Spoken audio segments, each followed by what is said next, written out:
दुनिया की सबसे छोटी बाइबल जिसे केवल एक पेंसिल की नोक पर बनाया गया है, और एक 9 साल का बच्चा कैसे बन गया खरबपति और बचपन में एक चूहे पकड़ने वाला बच्चा कैसे बन गया दुनिया का सबसे ताकतवर इंसान। तो बने रहिए इस नई वीडियो के आखिर तक। नंबर 9। दोस्तों, क्या आपको पता है कि दुनिया की सबसे छोटी बाइबल इतनी छोटी है कि ये एक कलम की नोक पर फिट हो सकती है। जी हाँ, वैज्ञानिकों ने ओल्ड टेस्टामेंट बाइबल के 1.2 मिलियन वर्ड्स को सिलिकॉन डिस्क पर उकेरकर दुनिया की सबसे छोटी बाइबल बनाई है। इस बाइबल को नैनो बाइबल भी कहा गया है। नंबर 8। दोस्तों, वो कहते हैं ना कि हुनर किसी का मोहताज नहीं होता। नागपुर के स्वप्निल चौपकर ने कुछ ऐसा ही करके दिखाया है। 22 साल के स्वप्निल के पास कार खरीदने के पैसे नहीं थे, इसलिए उन्होंने खुद कार बनाने का निश्चय किया और मारुति 800 स्क्रैप से फॉर्मूला 1 मॉडल कार बना डाली। स्वप्निल बताते हैं कि इस कार को बनाने में उन्हें 1 साल का समय लगा और इसे बनाने में 1 लाख रुपए की लागत आई। इसी कमाल के फैक्ट पर प्लीज वीडियो को लाइक कर दीजिए। नंबर 7। दोस्तों, एक 9 साल के बच्चे के पास क्या होगा? कपड़े, क्रिकेट किट, वीडियो गेम्स, खिलौने, किताबें, कलरिंग बुक आदि। लेकिन आज हम आपको दुनिया के सबसे कम उम्र के बिलियनियर से मिलाने जा रहे हैं। नाइजीरिया के महज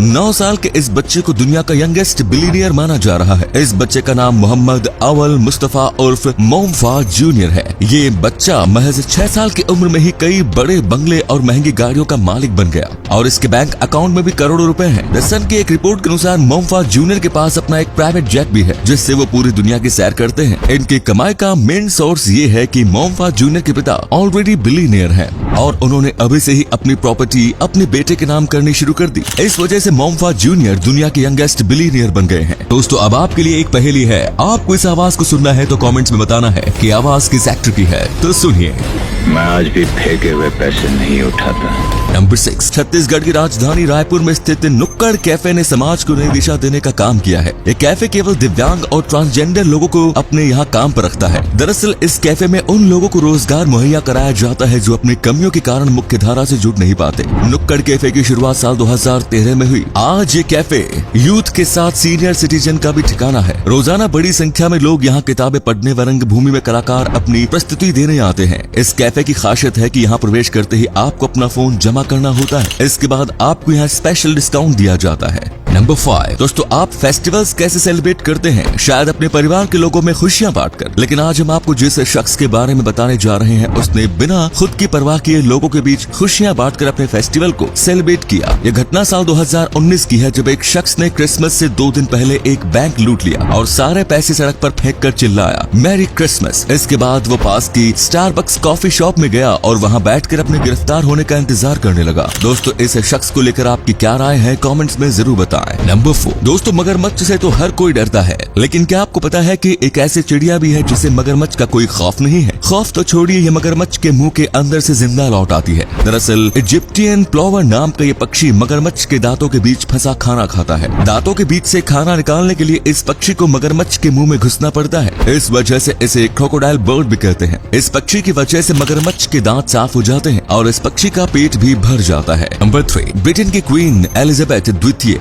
दुनिया के सबसे ताकतवर शख्सियतों में से एक है। 95 साल की उम्र में भी क्वीन सोशल मीडिया पर सक्रिय रहती है। लेकिन सोशल मीडिया के अलावा क्वीन ज्यादातर अपने मोबाइल फोन का इस्तेमाल सिर्फ 2 लोगों से बात करने के लिए करती है। दोस्तों, क्या आपको पता है कि वे 2 खुशकिस्मत लोग कौन हैं जिनसे क्वीन मोबाइल पर बात करती है? ब्रिटिश जर्नलिस्ट जोनाथन सैक्रिडोटी बताते हैं कि क्वीन एक सैमसंग मोबाइल का इस्तेमाल करती है जो एंटी हैकर एन्क्रिप्शन के साथ आता है, ताकि कोई भी उनके फोन को हैक न कर सके। क्वीन अपने मोबाइल फोन पर सिर्फ अपनी बेटी प्रिंसेस एने और अपनी रेसिंग मैनेजर जॉन वॉरेन के कॉल का जवाब देती है। जॉन वॉरेन क्वीन के दोस्त के दामाद है। क्वीन के पास इन दोनों में से किसी का भी कॉल आता है तो वो उस कॉल का जवाब जरूर देती है। इन दोनों के अलावा वो अपने बेटों के कॉल का भी जवाब नहीं देती। नंबर 2। दोस्तों, इस दुनिया में एक से बढ़कर एक कलाकार है। अब आप इस पिक्चर को ही देख लीजिए। इस कलाकृति को ब्रिटिश आर्टिस्ट साइमन बेक ने बनाया है। साइमन 10 साल से बर्फ पर कलाकृति बना रहे हैं। बर्फ पर ऐसी अनोखी कलाकृति बनाने के लिए साइमन अपने कदमों का सहारा लेते हैं। साइमन अपने कदम के निशान से अनोखी डिजाइन बनाते चलते हैं। साइमन की बनाई ये कलाकृतियाँ कई बार आधे किलोमीटर के लंबे लंबे चौड़े इलाके में फैली होती हैं। एक कलाकृति बनाने में साइमन कम से कम 12 घंटे लेते हैं। अब तक साइमन बर्फ पर 200 से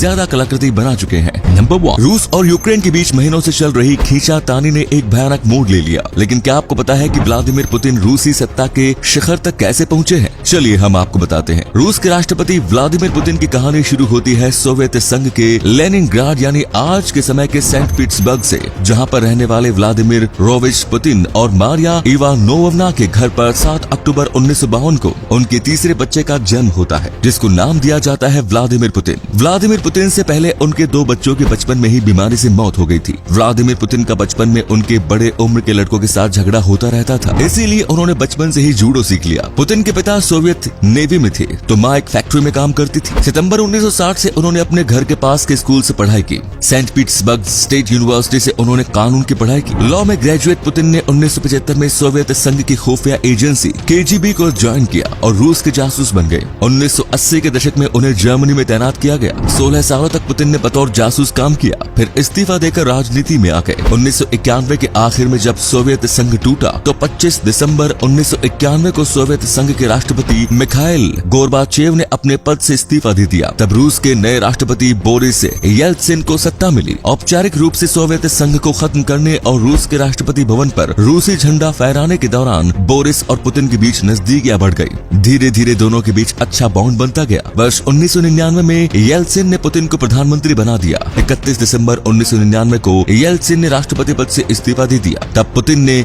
बतौर कार्यवाहक राष्ट्रपति सत्ता संभाला। 26 मार्च 2000 को पुतिन ने पहली बार राष्ट्रपति का चुनाव जीता, यानी तमाम मुश्किलों को पार करते हुए एक आम लड़का अब देश का राष्ट्रपति बन गया था। मार्च 2004 में पुतिन दूसरी बार राष्ट्रपति चुने गए। उन्होंने 70% वोटों से जीत हासिल की थी। इस तरह उन्होंने अभी तक अपने राष्ट्रपति बने रहने का सफर जारी रखा हुआ है। तो ये थे कुछ अमेजिंग फैक्ट्स। वीडियो को शेयर जरूर करें दोस्तों, ताकि आपके दोस्त और जानने वाले भी जान सके कि आप कितने नॉलेजेबल वीडियोस देखते हैं।